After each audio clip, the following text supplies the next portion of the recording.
गुरुजी माताजी अलौकिक शक्तियों से संपन्न थे। साधारण तो महापुरुष स्वयं को छिपाए रहते हैं, परंतु कभी कभी संकेतों में वे स्वयं को प्रकट भी करते हैं। कभी कभी कुछ ऐसी बात कह जाते हैं, कुछ ऐसा कार्य कर जाते हैं कि सुनने वाला देखने वाला अचंभित हो जाता है, विचार करता रह जाता है। जिसके पास श्रद्धा है, विश्वास है, जो भक्त है, वही उस कथन के मर्म को समझ पाता है। अन्यों के दिलो दिमाग पर तो जैसे वे कोई पर्दा डाल देते हैं और समय बीत जाने पर वे उस घटनाओं को स्मरण कर बस इतना ही कह पाते हैं, काश हम उस समय समझ पाते। आज हम सब उन्हें साक्षात शिव, महाकाल, अवतारी चेतना आदि नाना प्रकार के संबोधनों से अपनी श्रद्धा अर्पित करते हैं। कभी कभी परिजनों के सामने उन्होंने स्वयं को प्रकट भी किया है। ऐसे ही कुछ प्रसंग, कुछ वाक्यांश यहाँ दिए जा रहे हैं। कुएं का पानी मीठा हो गया। श्रीमती मिथिला रावत। हम एक कार्यक्रम हेतु दिगोड़ा टीकमगढ़ गए। वहाँ के एक कार्यकर्ता भाई श्री सोनकिया जी ने बताया, बहन जी, आज हम आपको वहाँ ले चलते हैं जहाँ से गुरुजी कभी पैदल गए थे। वे हमें उस रास्ते से ले गए और बोले, इन गलियों में से गुरुजी कभी अपना सामान भी स्वयं लेकर चले थे। गुरुजी एक हाथ में लोहे का बक्सा और कंधे पर अपना बिस्तर लेकर चलते थे। उनकी इस सादगी से कोई जान ही नहीं पाया कि वे इतने बड़े महापुरुष हैं। मैंने कहा, गुरुजी अपना सामान मुझे दे दीजिए। तो वे बोले, नहीं नहीं, अपना ही सामान है। हम लोग वहाँ पहुँचे जहाँ मंदिर बन रहा था। वहाँ पर एक कुआं खोदा गया था जिसका पानी खारा था। लोगों ने बताया कि कितनी मेहनत से कुआं खोदा गया और इसका पानी खारा निकल गया। अब इसका क्या उपयोग, क्या करें। गुरुजी ने सब बात सुनी और कहा, अच्छा खारा है बेटा, पानी खारा है, लाओ रस्सी बाल्टी देखें।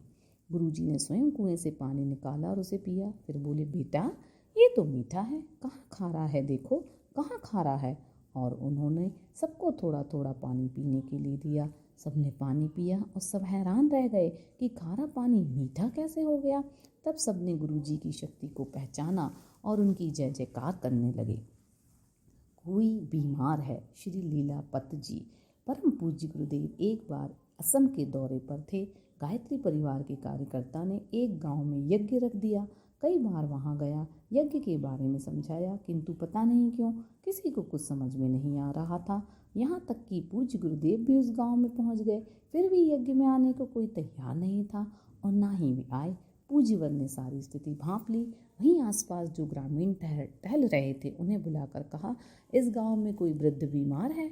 हाँ, ऐसे तो कई लोग हैं, ग्रामीणों ने जवाब दिया। उन्हें मेरे पास ले आओ, पूज्यवर ने कहा। ग्रामीण दौड़े और अपने अपने घरों से जो भी बीमार था, वृद्ध था, कुछ अन्य समस्या थी, सभी को ले आए। कुछ स्वयं आ गए, कुछ को सहारा देकर ले आए। गुरुदेव तत्काल उनकी समस्याओं के निवारण हेतु जुट गए। बीमार को तुझे कुछ नहीं हुआ है कह दिया, वृद्ध को स्वस्थ रहोगे कहा, समस्यावान को समस्या ठीक हो जाएगी कहा। अब तो पूरा गांव सुन कर आने लगा। महात्मा आने की खबर पूरे गांव में आग की तरह फैल गई। सभी अपनी समस्या समाधान पाकर निहाल हो गए। दूसरे दिन सारा का सारा गांव यज्ञ में शामिल था। एक भी व्यक्ति ऐसा नहीं था जिसने यज्ञ में भाग न लिया हो। इस तरह उन्होंने अपने तप की शक्ति से मिशन का प्रचार प्रसार किया, जो हमें बिना परिश्रम के विरासत में मिला हुआ है। लीलापत जी कहते हैं, मैं तो मूक दर्शक की नाई आबाक उन लीलापति की लीला देख रहा। असली नाम तो उनका लीलापति होना चाहिए था, जो उनके सहस्त्र नामों में से एक है। आदिवासियों को भी अपना बना लिया। श्री भास्कर सिन्हा जी। सन 1981 में पूज्यवर शक्तिपीठों की प्राण प्रतिष्ठा के दौरे पर थे। मार्च का महीना था। होली में 10-15 दिन बचे थे। सभी और होली का माहौल था। हम सब कार्यक्रम हेतु जगदलपुर जा रहे थे।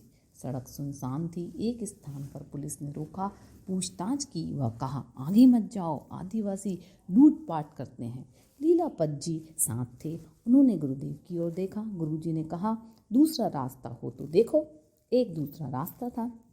कुछ दूर उस पर गए, पता चला वह काफ़ी लंबा है। अतः गुरुजी ने कहा, पहले वाले से ही चलो। दोपहर 12:30-1 बजे के आसपास काफ़ी दूरी पर भीड़ दिखाई दी।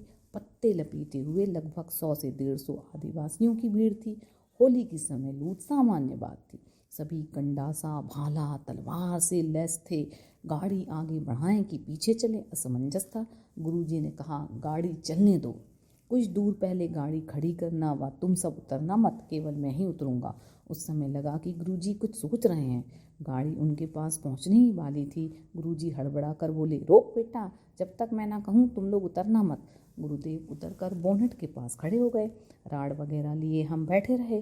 पूज्यवर थोड़ी देर दीक्षा देने की मुद्रा में खड़े रहे, फिर आशीर्वाद की मुद्रा में हाथ ऊपर उठाया। पता नहीं कहाँ से उनके बीच में से एक बूढ़ा व्यक्ति आगे आया। उसके हाथ में 3 मालाएं थी।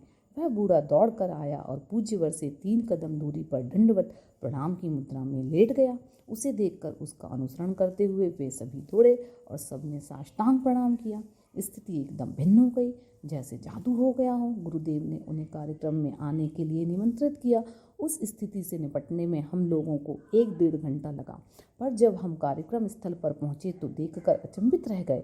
वे सभी जिन्होंने रास्ता रोका था जगदलपुर प्रवचन पंडाल में जाने किस रास्ते से व कैसे हमसे भी पहले पहुंच गए थे। गुरुदेव ने अपनी वज्र भाषा में कहा, देखो हम लोग 7 बजे पहुंचे हैं और वे भी इस समय तक आ गए। फिर बोले, उन सभी को मंच तक आने दिया जाए। गुरुदेव ने अपने सामने मंच के पास उन बूढ़े भील महाशय को बैठाया। सभी ने पूरा प्रवचन सुना। अंत में पूज्यवर ने उन सभी का तिलक किया। तब से सब प्रणाम करके घर वापस हुए। गंगा जल पीकर गंगा को रोका। श्री केसरी कपिल जी। बात अगस्त 1987 के आसपास की है।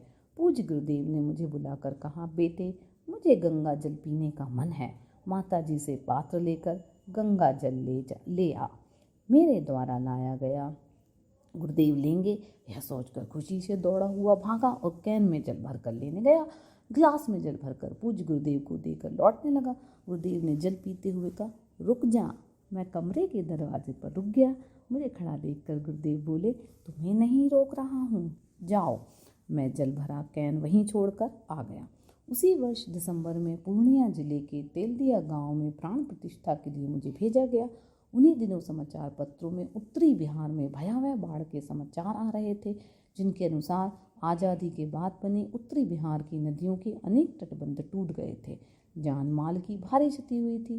गांव के गांव बह गए थे। प्लास्टिक की छत बनाकर लोग राजपथ पर तटबंधों के पास रहकर बचने का प्रयास कर रहे थे, पर इधर हर किसी की जुबान पर एक ही बात थी, हमें तो गंगा मैया ने बचाया। पूछने पर पता चला, जिन दिनों उत्तरी बिहार की सभी नदियों में बाढ़ थी, गंगा का जल स्तर नीचा था और सभी नदियों का जल उसमें आकर समुद्र में जा रहा था। गंगा मर्यादा में ही बहती रही। लोगों की बात सुनकर मुझे उस दिन का प्रसंग याद आया जब गुरुदेव जी ने गंगा जी से जल मांग कर पिया और घूंट भर कर कहा, रुक जा। मैं बरबस ही यह सोचने के लिए मजबूर था कि क्या गुरुदेव ने उस दिन माँ गंगा को रुकने का आदेश दिया था और बिहार को दोहरी त्रासदी से बचाया था। जो मांगोगे वही मिलेगा। सुश्री शक्ति श्रीवास्तव। 14 जनवरी 1982 को पूज्य गुरुदेव गायत्री शक्तिपीठ की प्राण प्रतिष्ठा हेतु पधारे। वहाँ की मुख्य कार्यकर्ती सुश्री शक्ति श्रीवास्तव से उन्होंने कहा, बेटा प्राण प्रतिष्ठा करने हेतु इस समय तो मैं सारे देश में घूम रहा हूँ, किंतु जो मुहूर्त तेरे इस शक्तिपीठ को मिला वह किसी को नहीं मिला। पुनः बोले, बेटा ये प्राणवान प्रतिमा है, जो मांगोगे वही मिलेगा। पूज्यवर के द्वारा प्रतिष्ठित अनेक शक्तिपीठों से अनेकों बार ऐसी घटनाएं प्रकाशित हुईं, जिन्होंने श्रद्धापूर्वक जो भी याचना की वह पूर्ण होकर ही रही। ऐसी है पूज्यवर की स्थापनाएं। मेरे गुरुवर मेरे घर आए, मैं भी तेरे घर आया। श्री रघुवीर सिंह चौहान। हम लोग ज्वालापुर में रहते हैं। एक परिजन शांति कुंज जाने के लिए लगभग 6 माह से कह रहे थे, सो हम पत्नी सहित शांति कुंज आए। कक्षा 7 में मैंने एक कथा सुनी थी कि कलयुग में जब भगवान आएंगे तो कोई पहचान नहीं पाएगा। वे स्वयं चिन्ह प्रकट करेंगे ताकि भक्त पहचान लें। तब भक्त भगवान को अपने घर लाएगा। पहली बार जब गुरुजी से मिले तो उन्होंने कहा, तुम पृथ्वीराज चौहान की जाति के हो। सुनकर हमें गर्व हुआ। मैंने उनका मस्तक देखा तो चकित रह गया। आज्ञा चक्र में बहुत देर तक गहरा गड्ढा जैसा दिखाई देता रहा। वहाँ से प्रकाश निकल रहा था। घर आने पर 3 दिनों तक नींद नहीं आई। गुरुजी के विषय में ही विचार करता रहा। पहले तो सोचा कोई तांत्रिक होंगे, फिर अचानक वह कथा याद आई। सो हम शीघ्र ही शांति कुंज आए कि देखें यदि वे भगवान हैं तो हमारे बुलाने पर आते हैं कि नहीं। जैसे ही हम पूज्यवर के पास पहुँचे, हमारे कुछ बोलने से पहले ही वे खुद बोले, बेटा हम तुम्हारे यहाँ आने के लिए कई दिन से इंतज़ार कर रहे हैं। मैं सुनकर दंग रह गया। सोचा कि यह अवश्य ही अंतर्यामी है जो तुरंत मेरे मन की बात जान ली। 15 जनवरी 1977 को ठीक 12 बजे दोपहर में परम वंदनीय माता जी एवं परम पूज्य गुरुदेव मेरे घर पधारे। उन्होंने कहा, बेटा किसी को बुलाना मत, क्योंकि वे केवल भक्तों का ही सम्मान करने हेतु वचनबद्ध थे, सबकी मनोकामना हेतु नहीं। अपने भगवान को अपने घर पाकर हम लोग निहाल हो गए। उस समय हमें वे स्पष्ट रूप से राम सीता के स्वरूप में आभासित हुए। 1 साल बाद फिर उसी दिन 15 जनवरी सन 1978 को वे दिन के 12 बजे ही आए। उस दिन भगवान श्री कृष्ण और शिवशंकर के रूप में दिखे। माथे पर पूर्ण चंद्रमा था। दोनों बार वे 1-1.25 घंटे तक बैठे बातचीत की, मेरे मन की संपूर्ण गांठें खोलते रहे। अनेक चर्चाओं के बीच उन्होंने 2 महत्वपूर्ण बातें कहीं। बेटा मेरे गुरु मेरे घर आए थे, देख मैं तेरे घर आ गया। दूसरी, बेटा मैंने तुझे तेरे और अपने 2 जन्मों का बोध करा दिया है। अंत में उन्होंने हम दोनों से पूछा, बेटे तुम्हारी कोई इच्छा है? हमने कहा, नहीं गुरुजी, कोई इच्छा नहीं है। अब हम पूरी तरह गुरुजी को समर्पित हो गए, जिससे हमारी परीक्षा भी शुरू हुई। अब मुझे गुरुजी के काम के अलावा कुछ सुहाता ही नहीं था। मैंने खेती करना छोड़ दिया। खेत खाली पड़े रहे। बैल गाड़ी बांट दी व शांति कुंज आ गया। पत्नी घर पर ही रही। बहुत गरीबी में 1 साल काटा। घर बाहर सभी मुझे पागल कहने लगे। मेरे भाइयों में बंटवारा हुआ। सबने अच्छे अच्छे खेत छांट कर रख लिए। मुझे सबसे रद्दी खराब उबड़ खाबड़ ज़मीन दी। मैं कुछ नहीं बोला। 15-20 साल यूं ही गुजर गए। चकबंदी हुई। मेरी ज़मीन के 3 तरफ रोड बना। मेरी कुछ ज़मीन रोड में चली गई। जो ज़मीन कुछ समय पहले तक कौड़ियों के भाव भी नहीं थी, वह अचानक लाखों की हो गई। रिश्तेदार दलाल सब आश्चर्यचकित थे। यह क्या हुआ? मुझे उस ज़मीन के काफ़ी पैसे मिले। मैंने गुरुजी की शक्ति मानकर सब स्वीकार कर लिया। साक्षात अन्नपूर्णा का भंडार श्री रघुवीर सिंह चौहान। एक दिन मैंने गुरुदेव से प्रश्न किया, गुरुदेव मैं तो पढ़ा लिखा नहीं हूँ, फिर मुझे यहाँ क्यों बुलाया? यहाँ तो पढ़े लिखे लोगों का काम अधिक है। गुरुदेव बोले, बेटे पढ़े लिखे तो अपने ज्ञान को बुलाकर हमारे ज्ञान को आत्मसात करना पड़ता है, जो कि कठिन है, किंतु तुझे बुलाने का श्रम नहीं करना पड़ेगा, केवल हमारे ज्ञान को ही आत्मसात करना होगा। वे सर्वज्ञ शिव थे। प्रारंभ में मैं घर से रोज गुरुकुल कांगड़ी होते हुए पैदल आता था। माताजी बातों बातों में जान लेती थी। वह कहती, लल्लू इतने लंबे रास्ते से क्यों आता है, छोटे रास्ते से आया कर। एक दिन मैंने गुरुकुल कांगड़ी के पास 2 रुपए का लॉटरी टिकट खरीदा, पर यह बात किसी से कही नहीं। किंतु गुरुदेव ने 2-4 दिन बाद मुझसे कहा, कहीं मुफ्त के पैसे से कोई रईस बना है क्या? मैं अवाक रह गया। बिना कहे गुरुदेव ने जान लिया। मैं उनकी कृतज्ञता पर नतमस्तक था। फिर मैंने वह टिकट फाड़ कर फेंक दिया। माता जी का चौका तो साक्षात अन्नपूर्णा का भंडार है। एक बार अवस्थी जी खाना खाने गए थे कि एक महिला आई और पूछा, 15-16 व्यक्ति हैं, खाना खिलाएंगे क्या? मैं ऊपर गया, देखा दाल चावल तो पर्याप्त था, रोटी 15-20 ही थी। मैंने हाँ कर दी। जब सब आए तब पता चला कि वे तो 50-60 व्यक्ति हैं। अब मैंने उसी महिला को रोटी का बर्तन दे दिया और कहा, जहाँ तक रोटी जाए सबको 1-1 रोटी परोस दो। उसने रोटी परोसी। किसी अपने को उसने 2 रोटी दे दी, अतः अंत में 1 रोटी कम पड़ी, अन्यथा सबको उतनी ही रोटी पूरी हो गई। ऐसी थी माता जी के चौके की शक्ति। मैं स्वयं देखकर आश्चर्यचकित था। मात्र 15-20 लोगों के लायक भोजन था, जिसमें 50-60 लोगों ने भरपेट भोजन कर लिया। गंगा को हमारा आशीर्वाद कहना। श्रीमती विमला अग्रवाल। सन 1977 में मैं शांति कुंज में 3 माह के समय दान के लिए आई थी। प्रातः यज्ञ, प्रणाम, संगीत, शिक्षण के बाद रोटी सेंकना दिनचर्या में शामिल था। उस दिन कार्तिक पूर्णिमा थी। गुरुजी प्रणाम के समापन व लेखन के पश्चात चौके में आकर ठहरने लगे। इसी समय भक्तिम अम्मा ने पूछा, गुरुजी आज कार्तिक पुन्नी है, गंगा नहाए जाते हैं, सब लइका मन घलो जाबोन कहते हैं। आज कार्तिक पूर्णिमा है, गंगा स्नान करने का मन है, सभी लड़कियां भी जाने के लिए कह रही हैं। गुरुजी ने कहा, अच्छा आज कार्तिक पूर्णिमा है, ठीक है चले जाना। कार्तिकेय को हमारा आशीर्वाद कहना, गंगा को हमारा आशीर्वाद कहना। मैं उनके शब्दों को सुनकर कुछ क्षणों तक सोचती रह गई। गुरुजी ये क्या कह रहे हैं? कार्तिकेय को हमारा आशीर्वाद कहना, गंगा को हमारा आशीर्वाद कहना? माँ गंगा व कार्तिकेय को आशीर्वाद कौन दे सकता है? फिर अंतर्मन ने कहा, माँ गंगा व कार्तिकेय को आशीर्वाद देने की सामर्थ्य रखने वाले साक्षात शिव के अतिरिक्त और कौन हो सकते हैं? मुझसे काम नहीं चलेगा। श्री राम सिंह राठौर।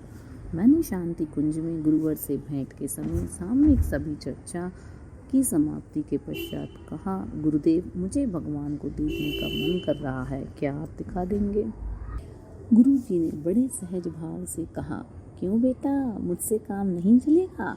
स्पष्ट संकेत था, मुझे काटो तो खून नहीं। मन कह रहा था, बार बार याद दिलाते रहते हैं, फिर भी जाने कैसे मैंने पूछ लिया और एकटक अपने आराध्य को देखता रहा। पूज्यवर ने बात को आगे बढ़ाते हुए कहा, बेटा तू चिंता मत कर, मैं हूँ ना, तू मेरा काम कर, मैं तेरा काम करूँगा। बेटा जब तू यहाँ से जाएगा ना, तब मैं तुझे अपने इन कंधों पर बिठा कर ले जाऊँगा। और उन्होंने अपने कंधों पर अपने दोनों हाथ रखकर इशारा कर दिया। मैं सब सुनकर सन्न रह गया, भाव विहल हो आंखों से अश्रु झरने लगे। उन पलों की याद में आज भी मेरे नयन भीग जाते हैं। ऐसे थे वे भक्त वत्सल जिन्होंने अपनी सहजता से ही सबको अपने में समेट रखा। अंतर्यामी गुरुदेव श्री विश्व प्रकाश त्रिपाठी। घटना उन दिनों की है जब पूज्यवर शक्तिपीठों की प्राण प्रतिष्ठा के काम में देशव्यापी दौरे पर थे। 8 जनवरी 1981 को डॉक्टर होता के बंगले में लखनऊ में प्रथम दर्शन हुए। प्रणाम कर एक कोने में खड़ा हुआ। मन ने कहा, ये विश्व के सबसे विद्वान व्यक्ति हैं, दीक्षा ले लो तो सब मालूम हो जाएगा। गुरु दीक्षा से गुरु शक्ति प्राप्ति का संदेश मन में पूर्व से ही समाया था। थोड़ी देर में बाहर आ गया। चूँकि गुरुदेव प्रातः ही मिलते हैं, अतः हम सब बड़े सवेरे बिना चाय नाश्ते के निकल पड़े थे। मेरे बड़े भाई डॉक्टर ओपी शर्मा को भूख लग रही थी।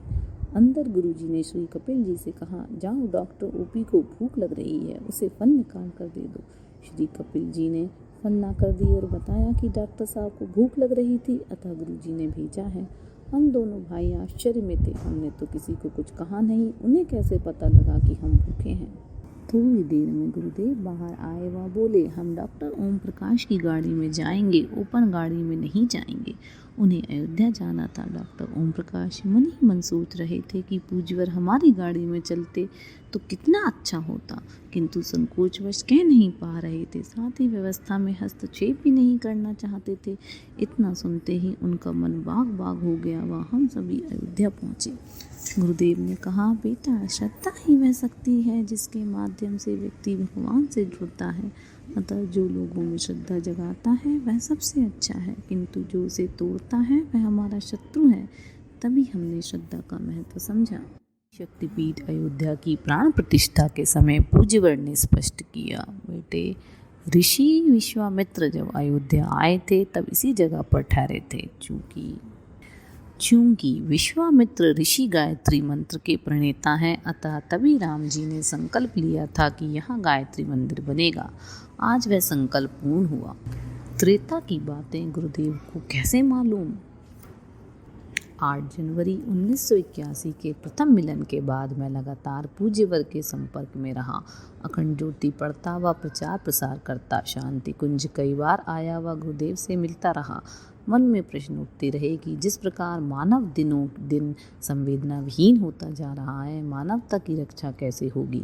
गुरुदेव तो अंतर्यामी थे। एक मुलाकात में उन्होंने कहा, युग को मैं बदल दूंगा। प्रज्ञावतार की विराट लीला संपूर्ण विश्व मानवता की रक्षा करेगी।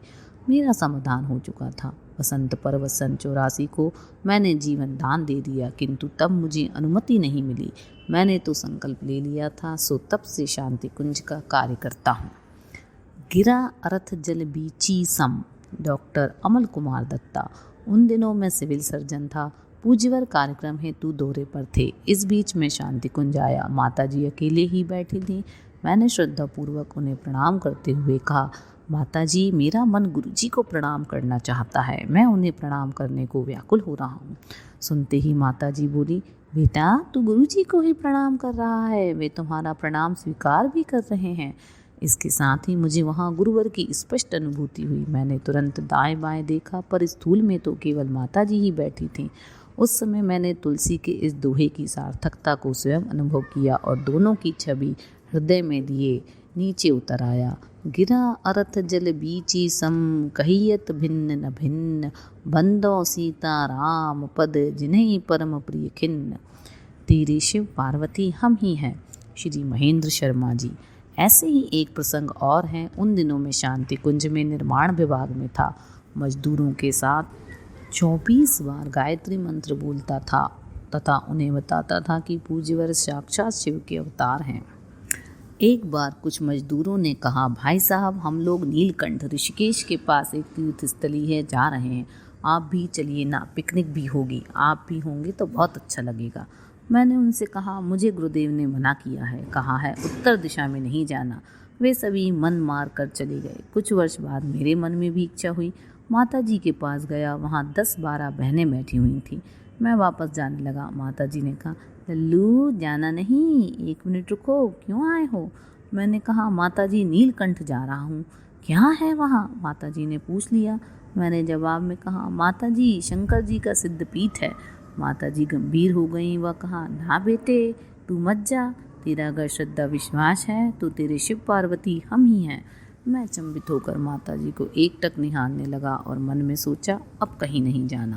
बाद में मन कहता रहा, यद्यपि हम जानते हैं कि वे शिव पार्वती स्वरूप हैं, फिर भी क्यों बार बार भूल जाते हैं, और वह करुणामयी माँ हमें हमारी भूलों को सुधार कर पुनः पुनः स्मरण करा देती है।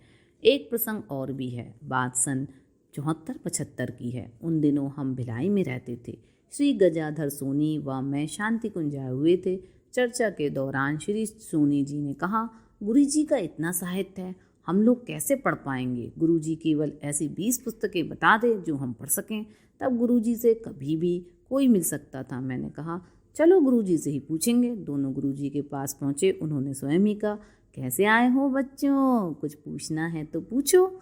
हम लोगों ने कहा, गुरुजी, हम लोग प्लांट में काम करते हैं, आपका इतना सारा साहित्य तो हम पढ़ नहीं पाएंगे, अतः आप चुनी 20 पुस्तकें बता दें, हम वही पढ़ लें। हमारी बात सुनते ही ऐसा लगा जैसे वे भाव समाधि में खो गए हैं।